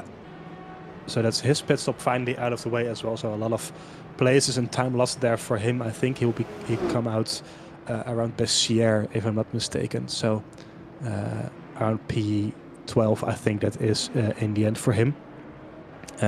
Corey Jason here in P8. We saw him spin out earlier as well. There he is out of the pit lane again. So it is P12 pretty much, I think. P10 at the moment. Does he come out ahead of Salinas? He does, yeah. He does, nice. Let's say P10 for now for him. There's Salinas also coming through turn 1. Heating up the rear tires a bit. Exactly, just heating it up just a little bit. Almost losing it there, Salinas, but it was a very nice drift there coming through turn 1. Apologies for my bit of screaming there, but it was a very nice, nice move there by him. Some great entertainment. It's so Filiberti, even with the very obscure strategy there, with the slicks staying on the slicks there, still comes out in P10. So not too bad by him. Meanwhile, this gap is remaining about 2 seconds between the two leaders of Hypercar. However, behind him, Bortolin is 17.5 seconds behind. So I think this is pretty much theirs to win at this point between Gabo Pour and Sean Tempest. these two have been at it all race and really been in a league of their own all around. Gagliardini has been very quick in qualifying, as you mentioned, probably with the slipstream that he got in the third sector playing a huge role there for him, but not really able to extract that pace in the race as well. Is now down in P5. So, but Gabelpoor and Sean Tempest can look back at a very nice race indeed, I think. Yeah, of course, battling it out for P1. Poor and Tempest, you said. Yes, I did. Ah, yeah. Sorry. Yeah, surely they were the benchmark all race round. They immediately catched Gagliardini at the start, and from there on really were the top two drivers which set the tone all race around, and really made a difference here. So yeah, I think it's the best case they could imagine. Of course, given the DNF of Havunto, it's also a great, even greater result for Poor, given this, if as it stands, the 25 points gained on the now championship leader. Yeah, this should put Gabelpoor comfortably in the lead of the championship on 58 points. So that would be around 19 points clear of Luca Gagliardini, who will take second, with Havunto down in P3 and the championship on 35 points. So, of course, it's still 11 minutes to go. Anything can happen. And we don't want to put down the good old commentator's curse here as well. But so far, this is looking very nicely indeed for Gabelpoor in this championship. Of course, we are now at the halfway point of said championship. You see Gregor Hudek lining up our move here on Kevin Kienbaum, heading towards Torre Vip, the turn 5 corner of this track. Can he go for a move around the outside here, late on the brakes? He remains side by side, but I think he chooses to back out right now. Almost hitting. Oh, he does hit the rear. And Kienbaum almost spinning there. Does he lose the place as well? I don't think he does. I think Hudek decides not to pass him this time around, which is kind of, it is polite, of course, after hitting him on the rear there. So they remain in P2 and P3 as it is for now. But Hudek, he seems to have the pace here to go for a potential move on Kienbaum. This is the Kienbaum started in P3, apologies, behind Fabian Roth, who of course DNF, but Hudek seems to have the better race pace than Kienbaum, especially in these conditions. So the BMW driver looking for a move as soon as possible. Of course, there's 10 minutes to go, so the laps are slowly starting to run out here for him as well. Yeah, we saw some earlier support for Gregor Hudek in the comments in the live stream chat, so always nice to see teammates or family or friends or whatever supporting their favorite driver. Of course, if you haven't yet, drop a like and on the stream, and also if you feel like it, comment your favorite driver in the chat as well. That's always nice for us to read about and hear about, and we can give them a little screen time if they haven't yet, of course. So feel free to drop that in the YouTube chat as well. These two drivers still going at it here through turns 1. These two as well. Radoskovic had a spin earlier through the grass that we saw. Now his teammate Alex Stratman and the two Fischer Racing Team drivers might go for a move there, but he backs out for now. Well, we didn't really see any team orders last time out at Sebring between the. Oh no, who's that? That is. I think. It is, yeah. Yeah. The P11 driver now. So, yeah, that is Puccinella. So, going through the gravel there of turn 15. Not really sure what happened there. Potentially some contact, but could also just be the slippery weather here. But as I was mentioning the Fischer Racing Team drivers not having any team orders at Sebring last time out, so it will be interesting to see how that works out. Hudek here going for a move down the inside, potentially. No, he backs out for now, I think. Yes, he... Whoa, sliding there. Both of them almost losing it there, but Hudek gets past Kevin Kienbaum there. Greka Reinmeister saying, someone saying in the chat, and I think he's pretty much right there, forcing Kevin Kienbaum into a mistake. Oh, losing the rear there again. This is very unfortunate for Kevin Kienbaum. Yeah, quite a lot of I would say mistakes in a row. Maybe also the rear tires given a lot of temperature right now, given the lots of spins that happened quite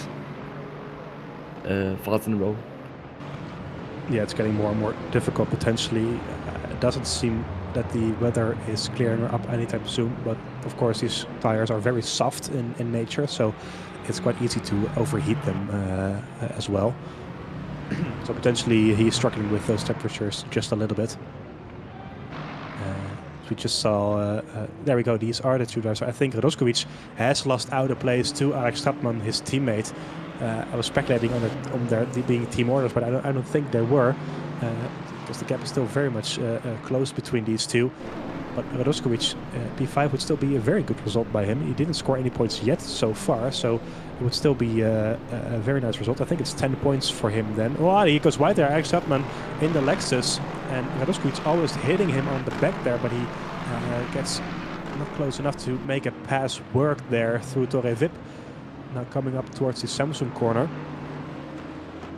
But I think, Daniel, the worst thing you can do right now is hitting your teammate in these late stages of the race. Yeah, I think this is the thing every team manager wants to avoid at all costs. You know, you don't want your two drivers, which are essentially picking up the points for you, battling it out and eventually crashing out and not scoring any points at all. That's always the worst case. So I think the whoever is managing this team is really as we see Radošovic spinning out of the turn 13 it is, I think. Yeah. So yeah, I think that's pretty much done. I think the team manager can now relax. It won't happen with any mistakes, any contact between those two drivers, but of course every manager is always let's put it like really stressed if you see your two drivers betting it out that harsh and that close on track. Yeah, I think that's a sigh of relief there at the moment, with now 5 seconds between those two. With Roskovic once again spinning there. It's the second time he spun there this race, so not his favorite corner, I don't think, on the track here. There we have Kevin Kienbaum now in P3 behind Gregor Hudjek, who got the move done rather nicely. Is now being hunted down by Alex Stadtman in P4 within a second at the moment. As we see, can see some support for Kienbaum in the YouTube chat as well, so that was nice to see. Kienbaum still in P3 at the moment. Meanwhile, Gagliardini could lose his P5 here on Alex Marucelli, and I think Marucelli gets the move done down into turn 1. Wow, side by side still. Can they both keep it on track? Yes, they can. So Gagliardini defending the position successfully so far. It's a very nice defensive move from him into turn 1. Staying on the outside, not getting off track at all. So Gagliardini, his race going from pretty much bad to worse here. Getting pole position, but now losing P6 almost to Marucelli. Of course, he is still in P5 with 5 minutes to go, but this is not very comfortable for him. Up the road, Kanani is 4 seconds ahead, and 5 seconds before him is Bortolin. And then a massive gap to Poor and Tempest, 22 seconds. So they're really pulling out a massive gap here, especially in the rain, between them and the rest of the hypercar field. Speaking of a big gap, Manuel Fuchs, 23 seconds in front of Gregor Hudjek in P2. There we have him, the race leader of LMGT3, who is pretty much invincible this time around. I was going to say this season, of course, he got third last time out in the Sebring, but this race especially, it's just been very dominant by him. 23 seconds ahead of Hudjek, who is 5 seconds ahead of Kienbaum. So this is great stuff by him. And hopefully he can continue that form coming to the final 3 rounds of the championship. Wow, wheelbanging there between Stadtman and Kienbaum. He goes off track there, and I think he lets him back past once again. Flashing the lights there. This battle is nowhere near done between Kienbaum and Stadtman. Wow, lose the rear there. Kienbaum losing the rear, and Stadtmann now goes ahead and gets the final podium there. So a mistake by Kienbaum, and I think that's pretty much his podium gone at this point. Yeah, it's really a shame. It's once again the mistake on the corner exit, losing the rear. Once again, we saw it. It was the same with Stratmann, and now with Stratmann, with Hujek, and now also with Stratmann. So rather unfortunate, as we see Marucelli going for a deep lunge down into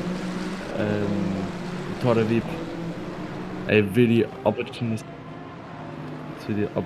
move there down the hairpin, the left-hander. And as you can see, and we get told by our lovely producer here, the rain has stopped. You can see the wipers no longer moving. So these wet weather tires. Oh, he hits the back there of the LMGT3. Massive mistake there on the braking zone by Gagliardini. And Marucelli trying to get past as well, but he doesn't make it stick yet. But he hit the LMGT3 there on the rear. But as I was saying, without the rain, these tires will overheat even quicker. So that's going to play a huge part here for these side by side through 14. Marucelli trying to fight his way past Gagliardini, but now they have to work those tires as well, because they're overheating rather easily. So you can, you will see them trying to find some wet patches on the track there, where there's still some standing water, trying to cool those tires down. There's some more water here, but these tires will start to overheat quite a bit now. Now down the inside by Marucelli. Can he make it stick this time around? Well, he lets. Gagliardini makes it, puts his car there anyway. So wheel banging once again for turn 1, but Marucelli still not past at this point.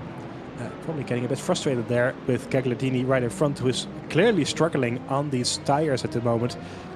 There we have the two LMGT3s with, it was De Rauder in P6 that just got hit by Gagliardini on the rear. So potentially he got some damage there in the Lexus car. And might be struggling here a bit now as well as Fabian Wenger, who we haven't really seen all race, is in P7 trying to get past as well. But this is going to be very tricky for these two drivers to get the tires in the correct window to actually have them operate correctly. Well, as we near the end of this race with the now drying track, I have to say. 30 seconds left on the clock, so we are nearing the end of this race. The next lap will, I think, the final lap of the race, as we hopefully we can check in with the leader in just a few moments. There we have him. I think, yes, there will be one more lap. This is the final lap for Gabo Poor, who is still in the lead ahead of Sean Tempest in the hypercar field. A gap of 2 seconds nearly at this point. So all he has to do is keep it on the road at this point and score some very good points for the championship. There we have Sean Tempest, who finally gets the good result potentially that he has looked for all season. As we see some more battles going on at LMGT3. This is Nicolas Bessier ahead of Miguel Salinas, still going at it as well. These two also still going at it.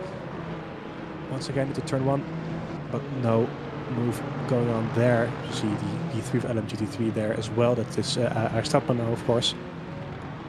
Well, down the inside there by Marucelli. Can he make it stick this time on Gagliardini? Now it becomes the outside. Not really a place you want to be on the outside, and he goes wide there. And he stays ahead, so Daniel, that could be a track limit issue for him. Could be, yeah. I don't know. I'm not sure if he needs to give up the position gained because of gaining an advantage while being off track. But yeah, I don't know if that's something for the stewards or not, or if the in-game penalty has been applied correctly now. Maybe there hasn't been any, as we see Gabapor roaring down the last straight. The checkered flag is out, and ladies and gentlemen, we got a new championship leader in the hypercar field. It's Gabapor, who is overtaking Havunto, yeah, thank you, Ju Havunto, and picking up 25 points, as well as Sean Tempest is picking up 18 points, which will benefit him in the championship as well. And Manuel Fuchs taking the victory once again in LMGT3, and therefore extending his championship lead even further. Great drive by all of those. Gagliardini is now behind Marucelli, so Marucelli eventually getting the better of him, I think. No, I'm mistaken. That's the other white Ferrari. Gagliardini is still ahead of him, so he comes home in P5. There it is, with Bortolin in P3 in hypercar. He's very happy with the P5, as you can see. Bortolin P3 and Kanani, a very good P4 there. Gagliardini P5. It's this Hujek in P2. There we have him in LMGT3. A very nice drive by him as well. Alex Stadtman comes home in P3. Kienbaum P4 and Radoskovic scoring his first points of the season as well in P5, hitting the wall there. Just as we go to him there, you see a Ferrari there on the side of the road as well. On the last lap there we have the yellow Ferrari. But a very, very dominant drive by Fuchs and Hujek and Stadtman, who finish up the podium there. Corey Jason, I think he is the final running car in the field there. No, that is Lucas Sieder in the Porsche. And he is behind Jessica Hoffman, who scores points on her debut in the Aston Martin Valkyrie hypercar. Very nice, very nice, very nice. Lucas Sieder comes home in P9 in the Porsche. So not the greatest result he would have hoped for, I don't think, after qualifying in P6, but still some good points on the board. And there you have it. That is your race done here at Portimão. In the B-roll, it's still very much sunny and shining, sunny and shiny out there, but with some wet weather along the road here. This is the top 10. Manuel Fuchs takes the win. Gregor Hujek P2 in LMGT3. Alex Stadtman P3. Kevin Kienbaum P4, just before Alexander Radoskovic, who is in P5. Maurice de Rauder in P6. Fabian Wenger P7. Corey Jason P8. Jamie Logue in P9. And Giovanni Filibetti rounds up the top 10.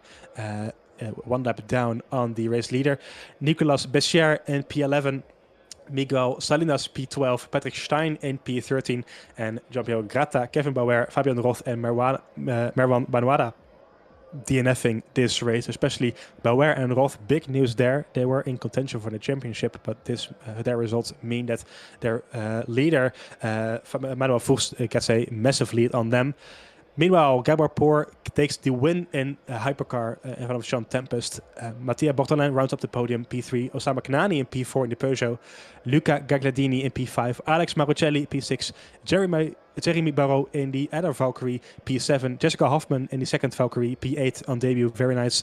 Lucas Sieder, P9. And Alessandro Sterler rounds up the top 10 in P10, of course. One lap down as well on Gabor Poor. Then we have Roberto Puccinella in P11 and Paulo Ortu DNFing, as well as Joao Havunto, the previous championship leader, and Nathan Perron, who I think had a connection issue, also DNFing in this race. Of course, the Vanwall is the camera car. So a great result here for those drivers in this race, and massive news for the championship as well. I need to catch my breath just a little bit, Daniel, after that. Yeah, me too. It was really quite something. It was we had everything. We had action-packed qualifying. We had a great race with lots and lots of battles. We had a bit of drama as well, seeing the then championship leader DNFing essentially. So yeah, this race really had everything you could ask for. It sure did. So if you have any drivers that you want us to speak with during this post-race interview, then let us know in the comments, and we will try to drag them in. Meanwhile, there are already 2 drivers waiting for us in the room. Daniel, I'm going to leave it to you to pick one out and drag him in there. And let's see if we can have a nice chat with them. Yeah, I think where we then. I think we will start with I think Lucas Sieder. Sure thing. For now. Yes. So good evening, Lucas. Good evening. P9, I think it was in the end of that very hectic race. How was that for you? Well, I would describe it as one of the worst races I've ever had, to be honest. That is very honest of you. Yeah, it all started with a average start for myself, and then things happened at the start. I felt like nobody left any space, but I haven't had a chance to look at the replay, so I don't want to blame anybody. It looked very clean from our point of view, but it was a bit different from your car, I feel. Yeah, I mean, it may have looked clean, but I've just felt that it was very aggressive, and I had to try my best to not hit anybody. And yeah, so I think people just really wanted to gain positions at the start, which I can understand, but at least it felt for me that some were a bit over aggressive. Fair enough. Fair enough. Well, P9 in the end, I think it was. So there's still some points on the board. We're now at the halfway point of this championship. How do you feel that the championship is going for you so far? I have literally no idea. I mean, I had to miss the first race, then I got, I think, P2 Yes. in the second race, and now this. So it's an up and down. I don't really know what to expect. I mean, I would have placed better in this one probably, but then I chose the usual braking point for pit lane, which doesn't work on slicks and the wet. So I might have gotten myself a bit of damage in a stop and go.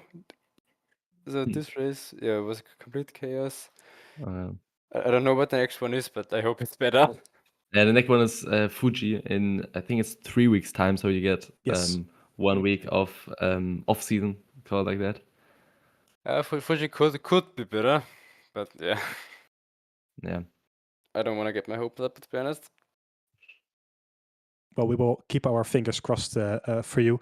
Daniel, did you have any more questions for Lucas?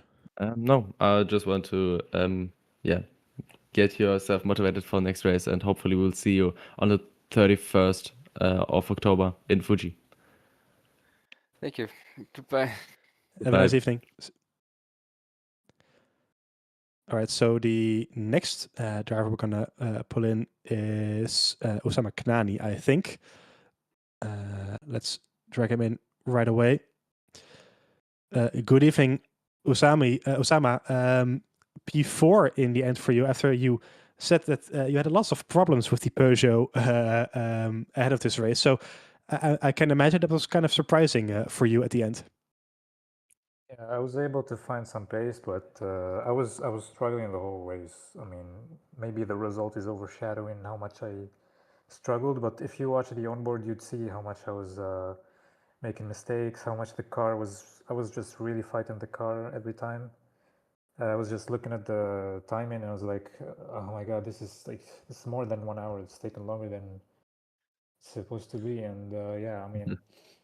Maybe this started happening from Sebring, and I was like, okay, maybe this is just a Sebring thing, but now it's just the same here. So I need to start working on the setup again and try to see what's the issue is, because this is not very good. And today I was lucky with maybe there was a bit of chaos behind me, so a bit of just damage limitation, which ended up really well. So P4, I'll take that. Could have been P3, but yeah, I mean, I'm not gonna stretch my luck. Is the race something you would say that benefited your performance, or rather disadvantaged your potential performance today? Usually I'm better in Portimão. I kind of like enjoy this track, and I actually like really have a really good setup here. But I think since the bob changed, everything just from zero now. You just need to find the problem and just try to solve it. So yeah, I was really like half a second below my usual pace, which if I was able to do that today, maybe I would have been able to fight for a P3 like even better, like even a comfortable P3 with maybe a bigger gap behind. So in 3 weeks' time, we will visit Fuji. Is it a track that you feel like you can compete a bit more potentially?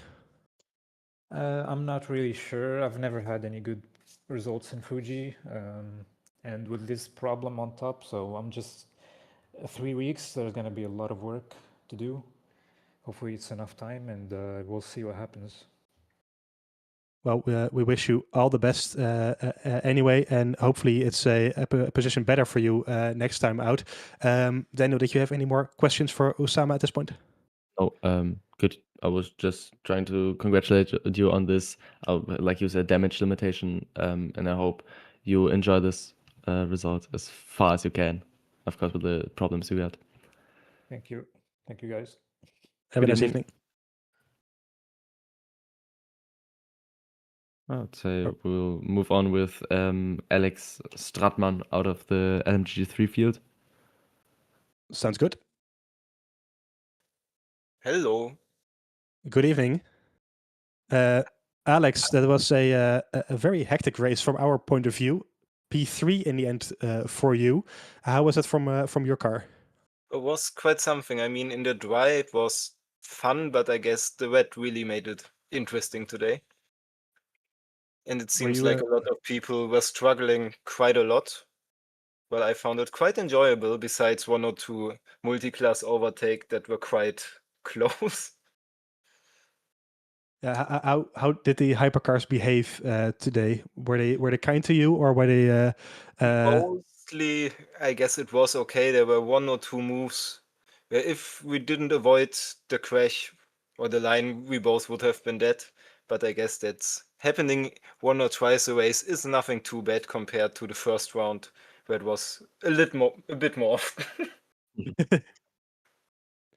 So P3 in the end, as I said, do you feel like there was a bit more you in there for you today, or was this the maximum you could have hoped for? I guess having a better start, maybe then P2 was in it as well. But also there was quite a bit of luck. A few cars just spun around right in front of me, which made them overtaking quite nicely and not losing too much time. So I guess maybe P2, but that's in a dream world. Well, one is allowed to dream, of course. Dano, did you have any more questions for Yeah. Alex as well? Of course, you're part of the Fischer Esports racing team. It's I think you are the most present here in the Bronx split, but you are present in every split of the VMS series. Is it something that you are internally discuss about, like things concerning like team orders? You were battling with your teammate, I think it was Alexander Radoschwitz. Is it something you internally discuss, or you get like Not with set rules like we say before the race. You have to let somebody pass. But I guess we have only one rule, that's don't kill each other.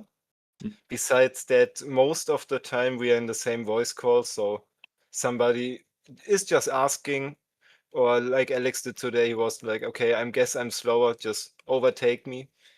Most of the time it also makes sense, but on the other hand, if you want to battle, you are allowed from the teams. Okay, so they're not really some strict boundaries set. No. So it's really like if you want to race, race. If you want to play the team game, play the team game. Yeah, exactly. I guess would not be fun if you always just knew he's gonna let you by. And on the other hand, most of the time, especially in the beginning of the race, battling is losing so much time. So most of the time actually makes sense, but that's a whole nother topic. Well, great stuff, and congratulations on your podium today. Well, and good luck in advance as we visit Fuji in 3 weeks' time. So hopefully we will see you once again there. Yeah, I'm looking forward to Fuji. Quite a fun track. So thank you guys for the commentary and organization, and I guess have a nice evening, everyone. Well, same to you. Have a nice evening, and we will see you again. As we are now making our way through the final interview of tonight with the winner of LM GT3. I'm going to drop him right in. Manuel Fuchs, who takes the win once again here tonight. Good evening, Manuel. Hello. That was a dominant victory from our part. How was it for you? It was a pretty lonely race, to be honest. I had a good start, and then from there on, it was just driving without mistakes. And the rain was quite in my favor, I would say, because after that, I think the gap went up to 25 seconds or something to P2. So yeah, but nothing special apart from the start. Was probably the most, how do you say, I don't know. I don't have the word at the moment. But it really There was the seemed most like action, let's say it like this. yeah, it really seemed like a let's say flawless and clean race you had there. A dominant performance once again. We're visiting Fuji next time around on the 31st of October. Do you expect a similar outcome on this circuit? I hope so. Would be great. But yeah, we have to see. I don't know how how my car performs there. Never driven it there, so yeah. I have to Well, see. I mean, so far it's been a very good season for you. Of course, you're now in the lead by about 19 points, I think it is. 29, I think, even if I cannot 29. count tonight. 29 points, so over even more than a race win ahead of your rival at this point. That will give you some confidence, no doubt, coming to the rest of the season. Yeah, sounds sweet, doesn't it? Yeah. I mean, yeah, it takes away the pressure a bit because I can think I probably every race, if I finish P2 every race from now, I still get a championship. So yeah, sounds good. Can leave it like that. Well, we wish you all the best for the rest of the season. Daniel, did you have any more questions at this point? No, I do not. All right, then you. thank you very much for joining us, and Yep. all the best for the rest of the season. Thank you. Bye bye. Bye-bye. Bye-bye. Have a nice one. And with that, I think we're gonna come to a close here tonight. Daniel, thank you very much for joining me once again for this very exciting race we had tonight. It was Thanks for having rather me, nice. Any final thoughts on the race here? I would just I want to just advise the everyone watching right now to tune in on Sunday for the platinum split, and also to if you haven't drop a subscription and a follow and a like on the stream to never miss any new races or informations about the races of the VMS series. I couldn't have put it any better than you just did. Of course, reminder that next week we will be on a break, the mid-season break for just a single week. And after that, we are back in full swing with the VMS Championship. The bronze is back on the 31st of October at Fuji. After that, we have Spa on the 14th and Qatar on the 5th of December, with a small break between those two as well.